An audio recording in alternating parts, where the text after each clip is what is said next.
네, 안녕하십니까. 제5차 정책조정회의를 시작하겠습니다. 박찬대 당대표 권한대항의 발언이 있겠습니다. 해병대원 특검법이 어제 본회의에 상정됐습니다. 생때 같은 해병대원이 왜 억울하게 죽어야 했는지, 누가 이 사건의 수사를 방해하고 은폐하고 조작했는지 밝혀서 그 책임자를 처벌하자는 법안입니다. 오는 19일이 순직 1주기입니다. 순직한 지 1년이 다 되어가지만 진상은 온전하게 밝혀지지 않았습니다. 누가 장화를 신고 거센 물살 속에 들어가도록 지시했는가? 누가 아무런 보호장비도 없이 작전을 진행하도록 지시했는가? 7월 31일 휴가 중인 국방부 장관의 걸려온 유선전화 02800-7070은 누가 쓰던 전화인가?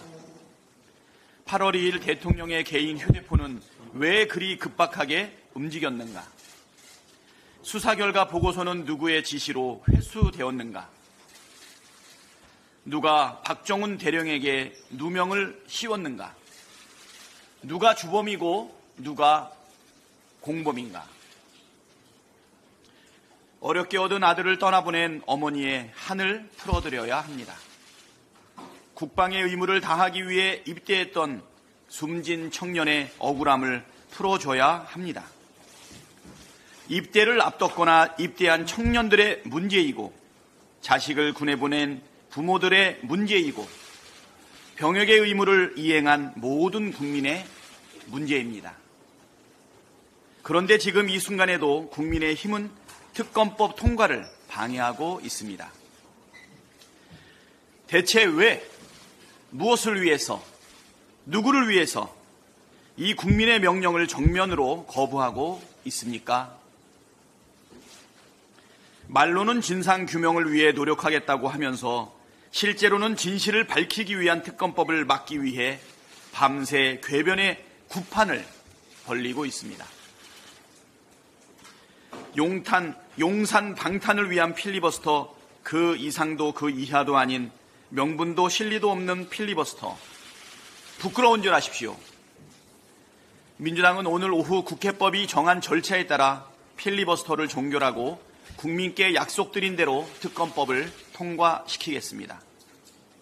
특검법을 통과하면 이제 공은 윤석열 대통령에게 넘어갑니다. 윤석열 대통령에게 묻습니다. 이번에도 거부권을 행사하실 것입니까? 그러지 마십시오. 윤석열 대통령 탄핵 국민 청원이 100만 명을 훌쩍 넘었습니다.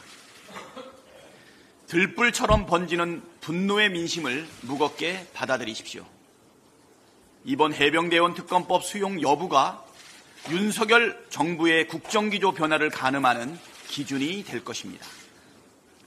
또다시 민심을 거부하고 거부권을 행사한다면 파국과 몰락의 길만이 놓일 것이라는 점을 명심하십시오. 그것이 우리 역사의 교훈입니다.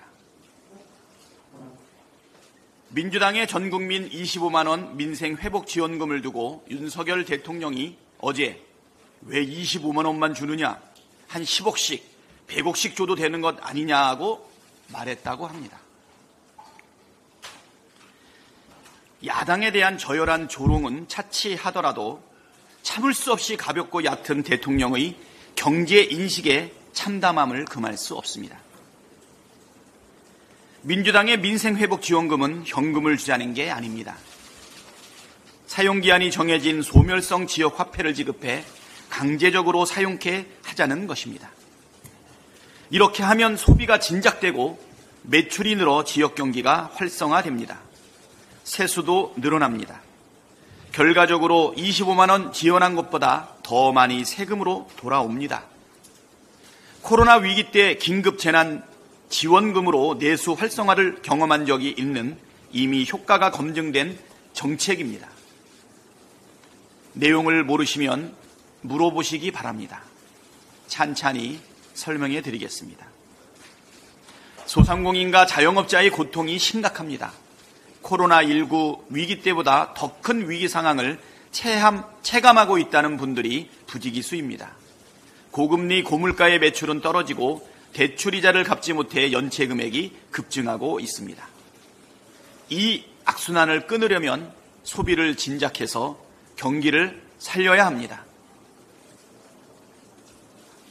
물 아끼겠다고 마중물 한 바가지 아껴서야 되겠습니까? 윤석열 대통령은 무조건 반대만 하지 말고 민주당의 민생회복 지원금 제안을 진지하게 검토하고 시행하기를 바랍니다. 네, 다음으로 진성준 정책위 의장의 발언이 있겠습니다. 네, 어제 윤석열 대통령이 역동경제 로드맵이라면서 발표한 2024년 하반기 경제정책 방향은 한마디로 부자감세 로드맵이었습니다. 기업 오너, 대주주 등 전 국민의 1%도 안 되는 거액 자산가의 배를 불리고 부를 대물림하게 하는 부익부, 부자 세습의 부자 기득권 로드맵이었습니다. 주주 환원 증가액을 세액공제해주고 배당 소득세를 깎아주고 상속세까지 줄여주는 부자감세 종합선물 세트가 우리 경제의 잠재 성장률과 국민의 삶의 질을 제고하는 정책이 될 수는 없습니다. 양질의 일자리 부족, 부의 대물림 등에 따른 소득, 자산 격차 확대 등으로 사회 이동성에 대한 기대가 약화되고 계층 이동 기회가 축소되어 사회 갈등이 심화되고 있다고 정부는 진단했습니다. 그런데 오히려 이런 진단과는 정반대되게 오히려 이런 상황을 더욱 부추기는 모순적인 정책들을 내놓았습니다. 반면에 부족한 세수를 메울 방안은 어디에도 없습니다. 나라 재정이야 어떻게 되든 부의 대물림 고속도로를 뚫어주겠다는 탐욕만 가득합니다. 그러면서 세수 결손, 재정 위기의 책임을 이전 정부에 떠넘겼습니다. 한덕수 국무총리가 경제 이어받으면서 나라 망하는 줄 알았다 이렇게 말했습니다. 미안한 말씀입니다만 문재인 정부 기간에는 통합 재정 수지가 양호했습니다. 윤석열 정부는 집권 1년 차인 2022년에 65조 원이라는 역대급 통합 재정 수지 적자를 기록했고 2023년에는 다시 37조 원의 적자를 기록했습니다. 올해는 44조 원 적자가 정부의 재정 목표입니다. 지난해 세수 결손은 56조 원이었고 올해에도 수십조 원 규모의 세수 펑크가 날 것으로 전망됩니다. 정부 출범 2년 만에 나라 곳간이 이렇게 거덜난 결정적인 원인은 부자 감세입니다. 작년과 올해 2년 동안 이 정부가 추진한 국세 감면액은 146조 6천억 원에 달합니다. 더불어민주당의 민생회복 지원금 정책을 두고 아예 10억, 100억 주지 그러냐는 대통령의 발언은 민생을 망친 무능한 대통령의 뻔뻔스러운 극언입니다. 민생 분야에서도 협치는 외면하고 오로지 정쟁에 몰두하겠다는 선언입니다. 민생회복지원금은 가계의 지역화폐를 지급함으로써 지역 골목상권의 소비를 진작시키고 자영업 소상공인의 매출을 늘리는 경제대책입니다. 고물가, 고금리로 실질소득이 감소했기 때문에 쓰고 싶어도 쓸 돈이 없는 게 우리 가게 살림살이의 형편 아닙니까?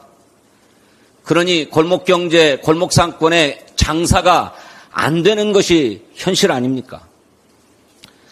국민의 소비 여력을 높여서 지역과 골목에 돈이 돌 수 있도록 하는 대책이 절실합니다. 소비의 마중물이 될 수 있도록 민생회복지원금을 지급하고 지역사랑 상품권 발행 규모를 대폭 확대해서 자영업 소상공인들의 매출 회복을 지원해야 합니다. 그렇게 내수를 살려서 경제의 활력을 회복하고 국세 수입도 늘리는 적극적 재정정책의 선순환 효과를 도모해야 합니다. 온누리 상품권 사용처 확대, 숙박 쿠폰 추가 발행 정도로 우리 민생경제가 살아날 수 없습니다. 정부가 식량 안보 대책이라고 내놓은 것도 엉뚱하기 그지없습니다. 쌀값, 속값 하락으로 큰 손실을 보고 있는 농민에 대한 대책은 없습니다. 농산물의 수입 확대로 농가가 입을 피해에 대한 대책도 없습니다. 그러면서 농지 규제를 완화하겠다고 합니다. 농지 규제를 완화하면 농지 전용이 자유로워질 것이고, 그러면 농지가 다른 용도로 바뀔 터인데 그게 식량 안보와 무슨 상관이 있습니까? 어제 국회 앞에서는 전국의 한우 농민들이 모여서 한우 반납 투쟁을 벌였습니다. 사료값은 오르는데 소값은 떨어지니 살 수가 없다. 정부가 소를 맡아서 키워봐라. 이게 농민의 목소리였습니다. 21대 국회를 통과했으나 대통령의 거부권으로 무산되었던 농업사법, 양곡관리법, 농산물안정법, 한우발전법, 농업회의소법을 정부가 수용해야 합니다. 어제 민주당 정책위원회는 각 정책조정위원회별로 개원국회의 민생법안 추진 상황을 점검했습니다. 국회 상임위원장 선출이 완료되고 상임위원회가 정상화된 만큼 법안 심사의 속도를 높이겠습니다. 민생회복지원금, 지역사랑 상품권 확대, 착한 임대인 세액공제, 정책자금 장기 분할 상환과 저금리 대출 확대, 폐업지원금 현실화 등 민생위기 극복 대책을 추진하겠습니다. 비상한 시기에는 비상한 대책이 필요한 만큼 민주당은 헌법과 법률이 정한 국회의 권한과 절차에 따라서 민생경제 회복에 속도를 가하겠다 하는 말씀을 드립니다. 감사합니다. 네, 다음으로 문진석 국토교통정조위원장의 발언이 있겠습니다.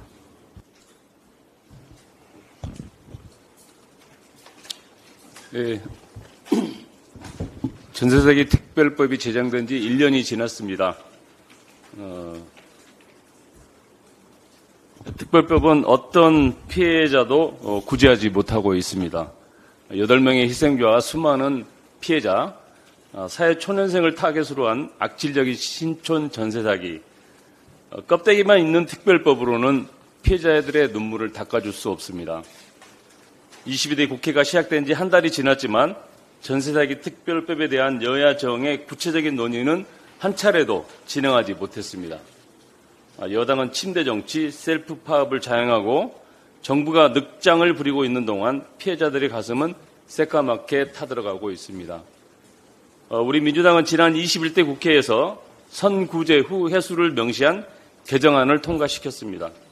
정부는 아무것도 하지 않고 여당 대표는 피해자들과의 면담을 거부하는 상황에서 유일한 대안이고 희망의 동아줄이었지만 윤석열 정권은 거부권을 행사하면서 피해자들의 목소리를 외면했습니다. 더 흘릴 눈물도 없는 피해자들의 가슴에 대못을 박았습니다.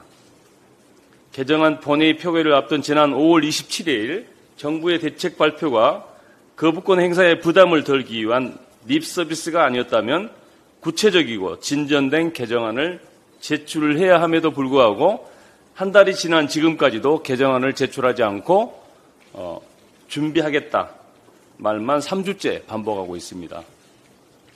국토부에 촉구합니다. 우리 민주당이 지난주에 발의한 법안과 함께 논의하기 위해 이번 주 내로 정부안을 제출하길 바랍니다. 우리에게 남은 시간은 많지 않습니다.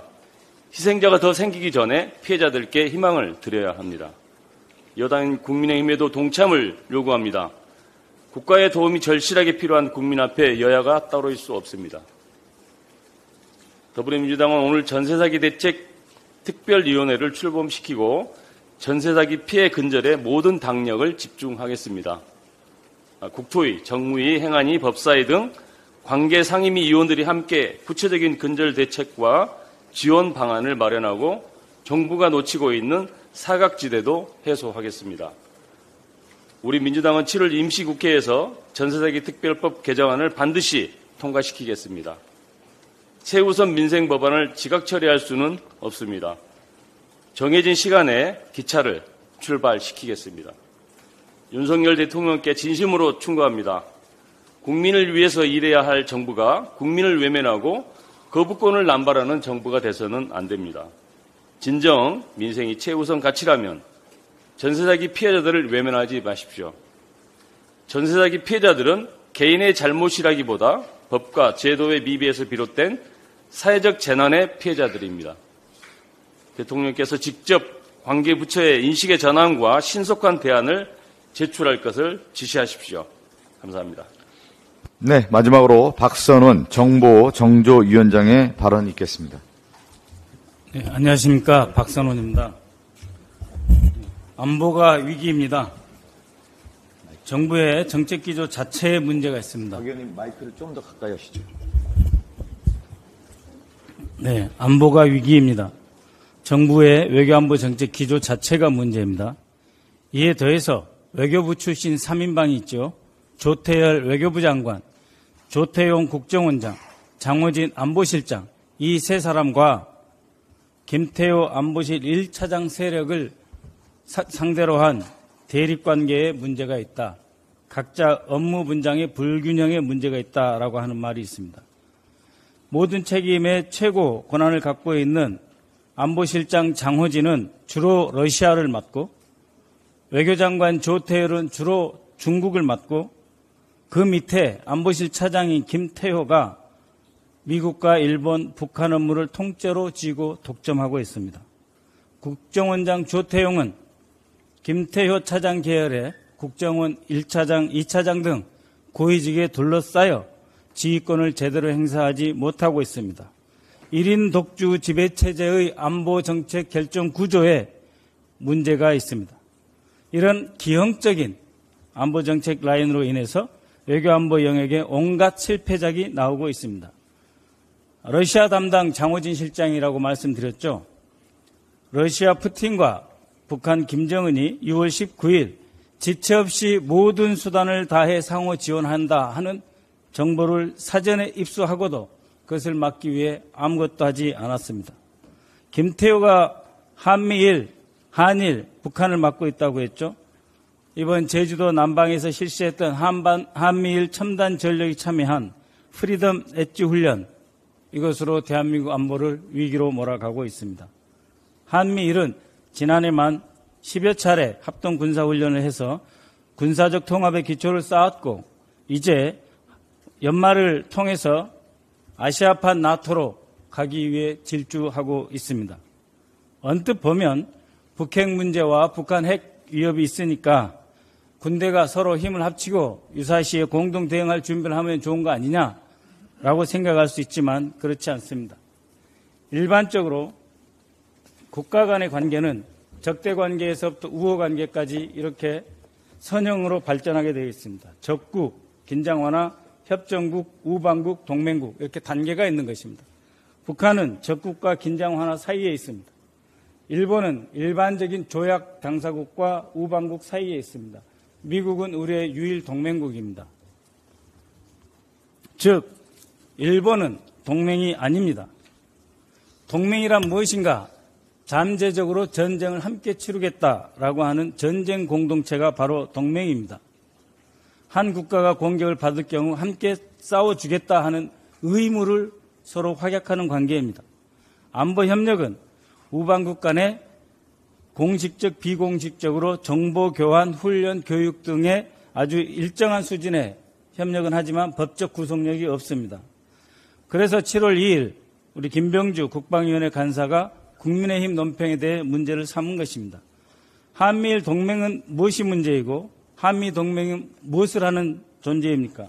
먼저 한미 동맹에 대해서 설명하겠습니다. 한미 동맹은 북한이 다시 우리를 남침한다든지 군사적 충돌이 있었을 때 주요 전선이 휴전선입니다. 여기에서 전쟁을 결심하고 어떻게 지속하고 어떻게 종결할 것인가는 대한민국 정부가 정합니다. 한반도 유사시 모든 것은 대한민국이 주도하고 미국이 지원하는 관계입니다. 여기에 매우 부수적으로 일본이 협력할 수 있겠죠. 이것이 현재 한미 동맹을 기조로 한 우리 안보 정책의 우방국의 지원을 이끌어 간다라고 하는 현재의 기조입니다. 만약 한미일 동맹으로 바뀌면 어떻게 되느냐? 의도치 않은 전쟁, 분쟁, 군사적 위기에 휘말리게 되어 있습니다. 한미일 대 북중러 대결 구도 사이에서 과도한 안보 비용이 초래됩니다. 여기서 말하는 안보 비용은 단순히 경제적으로 부담을 늘린다 하는 것이 아닙니다. 우리 대한민국의 존재와 직결될 수 있다라고 하는 것입니다. 일본의 이해에 따라서 혹은 중국과 일본의 분쟁 시에 대한민국은 그 어떤 관여의 의무도 없지만 한미일 동맹이 제도화되면 의무가 생깁니다. 그리고 이 발생한 의무에서 한미일이 중국, 북한과 전쟁을 하게 되면 여기에 언제, 어디까지, 어느 수준의 전쟁을 지속할 것인가에 대한 결정권이 전혀 없습니다. 미일의 항공자산, 해상자산에 우리는 육군을 투입해서 최전선에서 싸우자 될 임무만이 발생하게 되어 있습니다. 이 과정에서 당연히 북한, 러시아가 우리를 위협할 경우 대단한 안보 공백이 생기는 것입니다. 그래서 저희는 한미일, 한일 동맹을 반대합니다. 네, 이상입니다. 네, 이상으로 제5차 정책조정회의를 마치겠습니다. 감사합니다. 역시 박선호 의원님.